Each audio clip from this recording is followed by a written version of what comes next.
लेकिन अब प्रश्न यह आता है, आरसीएम या कोई भी काम हम क्यों करना चाहते हैं? काम कोई बुरा नहीं है, लेकिन आज हम बहुत प्रैक्टिकल लॉजिक के साथ समझेंगे कि आरसीएम आने वाले टाइम की क्यों जरूरत है। काम कोई बुरा नहीं है, लेकिन आपको यह जरूर पता होना चाहिए उस काम को आप कर क्यों रहे हो। आदमी की जिंदगी में दो शब्द हैं, क्यों और कैसे। काम को कैसे करना चाहिए और काम को क्यों करना चाहिए। आपने एक रेशो सुना है 80-20 का? सुपौल वालों कितने लोगों ने सुना है 80-20? क्या है ये 80-20? 80 गरीब और 20 अमीर। ये 80-20 का रेशो इन्हीं दो शब्दों का कमाल है। इसके अलावा तीसरा शब्द दुनिया में नहीं है। खेती क्यों करनी, खेती कैसे करनी, नौकरी क्यों करनी, नौकरी कैसे करनी, दुकान क्यों करनी, दुकान कैसे करनी। ये 80 है और ये 20 है। 10 साल पहले क्या सुना था? 30-70 नहीं, अब बोर्ड तो और पीछे कहां होगा, चलो बात करते रहेंगे। 10 साल पहले क्या सुना था? ये 70-30, 80-20 ही सुना था। 40 साल पहले 80-20 सुना था। बहुत गंभीर विषय है ये, बड़े ध्यान से सुनना सुपौल वालों। ये रेशो अभी नहीं बदला, जबकि 40 साल में पेट्रोल के रेट बदले, डीजल के रेट बदले, दूध के रेट बदले, सब्जियों के रेट बदले, अनाज के रेट बदले, कपड़े का रेट बदला, मेडिकल का रेट बदला, स्कूलों का रेट बदला, हर चीज का रेट बदला, पर यह नहीं बदला। क्या लगता है आपको यह क्यों नहीं बदला? आज समझे इसकी गहराई। यह इसलिए नहीं बदला, ये लोग अपने आप को बदलना ही नहीं चाहते। ये चाहते ही नहीं कि हम यहां आए। और भारत के आदमी का एक नेचर है, ये अपनी गलती कभी नहीं मानता। आप कभी भी देखना, ये हमेशा यही बोलता है इसकी वजह से हुआ, ये उसने कर दिया, यहां की सरकार खराब, यहां का मंत्री खराब, यहां का विधायक खराब, यहां का सांसद खराब। यहां तक भी लोग बोलते हैं मेरे पिताजी भी खराब, इन्होंने भी सही समय पर ठीक डिसीजन नहीं लिए। उससे पूछे तेरा क्या रोल है? बोले मेरा कोई रोल नहीं। आपने जब भी किसी पे आरोप लगाया है, आप देखना यही इशारा होता है या ऐसे करते हो? ऐसे। पता है उसी समय ये प्राकृतिक 3 उंगलियां आपकी तरफ करती है कि जितना जिम्मेदार वो है उससे 3 गुना जिम्मेदार तू खुद है। ये नियम है प्राकृतिक का, लेकिन हम मानते नहीं। अभी आप किसी ऑटो रिक्शा वाले से, ये बाहर ऑटो रिक्शा चलते ना आपके बैटरी वाले, कभी ऑटो रिक्शा वाले से पूछना गरीब हो? हां। क्यों? हां। क्या बोलता है वो? ऊपर वाले ने गरीब बना दिया। तो ऊपर वाले ने उसको रिक्शा खरीद के दिया। वो आया था, चल रिक्शा खरीद ले। स्वयं जिंदगी के जिस भी चौराहे पर आज आप खड़े हो, उसका कारण आप स्वयं हो। बैंक में बैलेंस नहीं है, कारण आप हो सुपौल वालों। बच्चा सरकारी स्कूल में पढ़ता है, कारण आप हो। पत्नी के पास गहने नहीं हैं, कारण, उसका कारण आप ही हो। और हम इस बात को महसूस करते हैं और मानते हैं, हमें कोई संकोच नहीं होता ये कहने में। 23 साल पहले हम गरीब थे, उसका कारण हम स्वयं थे, और आज हम अमीर हैं, उसका कारण भी हम स्वयं हैं।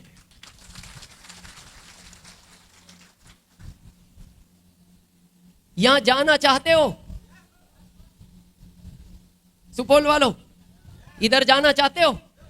फार्मूला दें? कुछ नहीं करना, यहां से निकलो, यहां घुस जाओ। कितनी देर लगी? 1 सेकंड। यह गेम आसान है? नहीं। संभव है, करने वालों ने किया है, किया जा सकता है। अभी आपने सुना 4 महीने में रॉयल्टी, लोगों को 1 साल हो गया। हम लिखित में देते हैं कि 2030 तक, आज आरसीएम ज्वाइन करने वाला 2030 तक डायमंड बन सकता है। लेकिन उसकी इच्छा होनी चाहिए, उसका क्यों क्लियर होना चाहिए। अगर क्यों क्लियर है तो आप 3 महीने में रॉयल्टी ले सकते हो, और ये क्यों कभी भी क्लियर हो सकता है, और आज बहुत लोगों का होगा। इस क्यों को समझिए, जब क्लियर होता है तो क्या चमत्कार होता है। सुपौल वालों समझे, एक 28 साल का व्यक्ति था, पढ़ाई लिखाई अच्छी हुई, प्रोफेसर बन गए कॉलेज में, अकेले थे, माता पिता के कोई और भाई बहन नहीं थे। पिताजी सरकारी टीचर थे, माताजी प्राइवेट टीचर थी। वो प्रोफेसर हो गए, परिवार पढ़ा लिखा था। प्रोफेसर साहब की सगाई तय हुई, 2 साल बाद शादी हो गई, यानी 30 साल की उम्र में। जब पत्नी घर आई तो उन्होंने पत्नी को पूछा, तुम कहां तक पढ़ी हो? तो पत्नी ने कहा, यह पढ़ाई क्या होती है? तो प्रोफेसर साहब टेंशन में आ गए, बोले इसका मतलब अनपढ़ है। और उनको दुख इस बात का हुआ, परिवार में मां भी टीचर है और ये अनपढ़, तो कहीं रिश्तेदारी में जब परिचय होगा तो इसको शर्मिंदगी महसूस होगी जब इसका परिचय देंगे। तो उन्होंने कहा, कोई बात नहीं, गलती हो जाती है, तुम चिंता मत करो, मैं पढ़ाऊंगा। तो उस पत्नी ने कहा, मैं पढ़ना नहीं चाहती। प्रोफेसर साहब क्यों पढ़ाना चाहते थे? वो पढ़ाई का भविष्य जानते थे। आप भी अपने दोस्त और रिश्तेदार को आरसीएम क्यों कराना चाहते हो? क्योंकि आप इसका भविष्य जानते हो। लेकिन उसकी इच्छा नहीं है, क्योंकि उसका क्यों क्लियर नहीं। तो उस पत्नी ने कहा, देखो आप मेरे से पढ़ाई उड़ाई की ज्यादा बात मत करो, मेरे माता पिता ने भी की, मेरे को अच्छा नहीं लगता था, मैं नहीं पढ़ी तो नहीं पढ़ी। लेकिन प्रोफेसर साहब बार बार कहते थे, तुम्हें पढ़ाई में शर्म आती है, रूम में बैठ के पढ़ेंगे, ज्यादा शर्म आती है रूम बंद करके पढ़ाएंगे, लेकिन तुम पढ़ो। क्योंकि मान लो अगर मैं घर नहीं हूं और तुम्हें अपने महके जाना है, तो तुम्हें यह तो पता होना चाहिए ये बस कहां से कहां जाएगी, इतना तो पढ़ो। बहुत कोशिश की, लेकिन पत्नी जिद पर थी, मैं पढ़ना नहीं चाहती। कई बार आपके दोस्त रिश्तेदार के आप भी पीछे पड़ते हो, लेकिन वो कहता है, यार देखो तुम दूसरी कोई बात करो, इसकी बात मत करो। लेकिन प्रोफेसर साहब के अंदर भाव था पढ़ाने का। क्यों था? भविष्य जानते थे। तो एक दिन प्रोफेसर साहब ने थोड़ा सा दबाव बनाया, तुम समझती नहीं, पढ़ना ही पड़ेगा। तो पत्नी बोलती है, मैं 10 दिन का भोजन एक साथ बनाऊंगी और 10 दिन तक भोजन नहीं बनाऊंगी अगर दोबारा पढ़ाई का नाम लिया। तो फिर वो चुप हो गए, क्योंकि रहना उसी परिवार में है, जिंदगी लंबी है। चुप हो गए। आपके साथ भी ऐसा कई बार होता है, जब आप अपने रिश्तेदार दोस्त को ज्यादा प्रेशर करते हो तो पता है वो क्या बोलता है, तूने दोबारा आरसीएम का नाम लिया, मैं फोन नहीं उठाऊंगा तेरा। तो आप क्या बोलते हो, फोन उठाना, अब मैं बात नहीं करूंगा। प्रोफेसर साहब ने भी उस दिन से बात करना बंद कर दिया। कुछ दिन के बाद उनकी पत्नी के 2 जुड़वा बच्चे पैदा हुए, बेटा और बेटी। बच्चे जब 10 साल के हो गए तो मां 40 साल की हो गई। तो एक दिन प्रोफेसर साहब ने बच्चों को कहा, एक बार तुम भी अपनी मां को समझाओ। और मां बच्चों से प्यार करती है और बच्चों का कहना भी मानती है। तो बेटा एक बार तुम भी कोशिश करो, मैंने तो बहुत कोशिश की। तो एक दिन बच्चों ने बैठ के कहा, मां क्या तुम जानती हो हमारे परिवार में तुम्हारे अलावा सब पढ़े लिखे हैं? तो उस मां ने कहा, मैं तो ये भी जानती हूं, ये बात तुम्हें बताई किसने है? तो बच्चे चुप हो गए। बच्चों ने कहा, मां क्या विचार है? बोले, विचार नहीं, नाम भी नहीं लेना। अगर तुमने पढ़ाई का नाम लिया, मैं अभी बोर्डिंग भेज दूंगी तुम्हें। मेरा विचार था और 10 साल बाद भेजूं, और तुम्हें भी मेरे हाथ का भोजन अच्छा नहीं लगता तो मैं अभी भेजूंगी। तो बच्चे चुप हो गए। बच्चों ने अपने पिता को कहा, मां से बात नहीं करना पढ़ाई की। बच्चे बड़े हुए, 20 साल के हो गए, बोर्डिंग चले गए। मां हो गई 50 साल की। प्रोफेसर साहब के अंदर भाव तो वही था, क्या पढ़नी चाहिए। आपके अंदर भी आखिरी तक रहता है। जब भी आपका रिश्तेदार दोस्त मिलता है तो आप पता है उसको क्या बोलते हो, देखो मैंने तुमसे वादा किया है, अब मैं इसकी बात तो नहीं करूंगा, पर फिर भी एक बार विचार करना। बच्चे बोर्डिंग चले गए। एक दिन प्रोफेसर साहब घर आए। उन्होंने पत्नी को कहा, मेरा बैग तैयार करो कपड़ों का, मेरे को 20 दिन के लिए भारत सरकार की ट्रेनिंग पे जाना है। पत्नी को थोड़ा शक हुआ। बोले, आप एक दिन के लिए भी कभी बाहर जाते हो तो मेरे को 3 दिन पहले बताते हो, अचानक बाहर जा रहे हो और 20 दिन के लिए कपड़े तैयार करो। उसको शक हुआ, लेकिन वो कुछ बोली नहीं। प्रोफेसर साहब चले गए। 2 दिन बाद प्रोफेसर साहब के घर एक 27 साल की बहुत सुंदर महिला आई। उस महिला ने बैल बजाई, दरवाजा खुला। उसने कहा साहब हैं? पत्नी ने कहा नहीं। साहब 20 दिन के लिए ट्रेनिंग पर गए, कुछ काम नहीं, उन्हीं से काम था। कब गए हैं? 2 दिन पहले। तो वो महिला बोलती है कल तो बाजार में मिले थे, साथ में चाय पी, आज मिलने का वादा किया था, नहीं मिले तो मैं ढूंढते ढूंढते घर आई हूं। अब उसको जो शक था वो उसका विश्वास में बदल गया, लेकिन फिर भी वो कुछ बोली नहीं। उस 27 साल की महिला ने अपने पर्स से एक चिट्ठी निकाली और देते हुए बोली जब भी साहब आए उनको दे देना और उनको कहना अकेले में ही पढ़े और तुम में से कोई पढ़ना मत। अब उसका जो विश्वास था और पक्का हो गया। अब उसके मन में 2 विचार आए, पड़ोसियों से पढ़वा लूं, सब पढ़े लिखे हैं।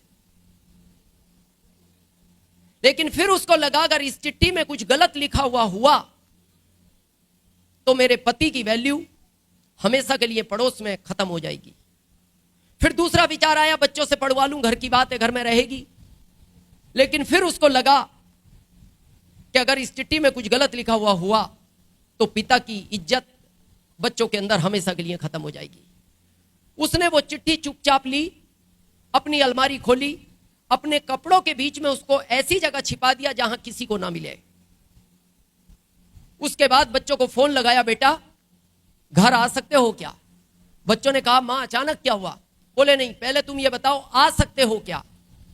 बच्चों ने कहा मां 2 दिन बाद एग्जाम है, अभी 2 दिन की छुट्टी है, कुछ अर्जेंट हो तो आ सकते हैं। हाँ बोले बेटा अर्जेंट ही है। मां काम बताओ? बोले नहीं नहीं, आओ तो ही बात करूंगी। बच्चे भागे भागे घर आए। बच्चों ने कहा मां अचानक क्या हुआ? तो वो मां बोलती है बेटा मैं पढ़ना चाहती हूं। क्यों पढ़ना चाहती थी वो? क्योंकि अब उसका क्यों क्लियर हुआ था। किस उम्र में हुआ? 50 साल। जबकि इसके लिए बहुत बार ताकत लगाई गई, लेकिन उसका अंदर से क्यों क्लियर नहीं था? पति का था, बच्चों का था, मां का नहीं था। क्यों पढ़ना चाहती थी? उसको वो चिट्ठी पढ़ना था, उसका क्यों क्लियर था। बच्चों ने कहा मां अचानक क्या हुआ? बोले कुछ भी हुआ हो पढ़ना है। बोले मां वो काम हम कर देंगे। नहीं मैं ही करूंगी। बोले मां अचानक 50 साल में क्या हुआ? हाँ हुआ जो भी हुआ, लेकिन मेरी इच्छा है, अब पढ़ना है। अरे मां तुम पागल हो गई? हाँ जो भी समझो, लेकिन मैं पढ़ूंगी। तो मां हम तो नहीं पढ़ा सकते, हमारी तो एग्जाम है, और ये बात आप फोन पे बताती तो हम आते भी नहीं। तो तुम्हारे पिताजी से पूछो, बहुत बोलते थे रूम बंद करके पढ़ाऊंगा।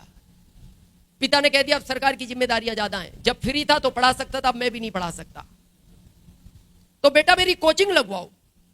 अरे मां तुम्हें हुआ क्या? नहीं जो भी हुआ है पर पढ़ना है, क्योंकि उसका क्यों बिल्कुल क्लियर था। उन्होंने पिता को बात की, पिता ने कहा लगवा दो। तो बच्चों ने कहा मां घर कोई पढ़ाने नहीं आएगा, एग्जाम का टाइम है। बेटा मैं पढ़ने चली जाऊंगी। बोले मां 3 किलोमीटर आना जाना, 6 किलोमीटर डेली, स्कूटी भी चलानी नहीं आती। बोले मैं पैदल जाऊंगी, पर मैं पढ़ूंगी तो पढ़ूंगी। पढ़ना शुरू किया, लगन इतनी थी 16 दिन में पढ़ना सीख गई, क्योंकि क्यों क्लियर था। जिस दिन आपका आरसीएम में क्यों क्लियर हो जाएगा, तीसरे महीने रॉयल्टी बन जाओगे। तीसरे महीने आज ज्वाइन होने के बाद। अभी हमारे सामने थे ना जिनका आज हमने सम्मान किया, ये तो औपचारिकता थी। जब मेन प्रोग्राम होगा तो उनका बहुत धूमधाम से सम्मान होगा। चौथे महीने ही बने हैं ना, 4 ही महीने में बने हैं, क्योंकि शायद क्यों क्लियर हो गया होगा। 16 दिन में पढ़ना सीख गई। क्या पढ़ना सीख गई? ये क्या लिखा है, और उसको उतने की जरूरत थी। उसने इंग्लिश और मैथ नहीं पढ़ा। 16वें दिन घर आई, अलमारी खोली और वो चिट्ठी निकाली। फिर उस चिट्ठी को खोला और उस चिट्ठी में लिखा था ये सब नाटक तुम्हें पढ़ाने के लिए की गई है। ये क्या है? ये सब नाटक ही है। आप घर नहीं समझोगे आरसीएम, ये नाटक ही तो है। क्या है ये? पहले एसी हॉल किया गया, वो हॉल की कैपेसिटी 500 थी, तो टिकट ज्यादा डिमांड आई, फिर अचानक ये चेंज हुआ, गर्मी है, नाटक ही तो है। आप इधर से आए, हम उदयपुर से आए, इसी नाटक में ही आरसीएम समझा जाता है। ये जितने भी लोग रॉयल्टी और टेक्निकल बने ना, इसी नाटक में बने हैं। बहुत लोग कहते हैं क्या मैं अपने रिश्तेदार को घर में नहीं समझा सकता, क्या मैं अपने दोस्त को घर में नहीं समझा सकता? घर में प्रोफेसर साहब की पत्नी नहीं समझी, आपका दोस्त क्या समझेगा? यही जगह है समझने की और समझाने की, यही जगह है। हम भी इसी जगह समझे हैं, लेकिन क्यों क्लियर होना चाहिए, और आज आखिरी तक इस क्यों को हम क्लियर करेंगे। और अगर वो क्लियर हो गया तो एक दिन आप भी स्टेज पर आकर कहोगे कि मैं 3 महीने में रॉयल्टी बना, मैं 4 महीने में रॉयल्टी बना, और मैं 2030 तक डायमंड बन गया। ऐसे कई उदाहरण आएंगे भारत से।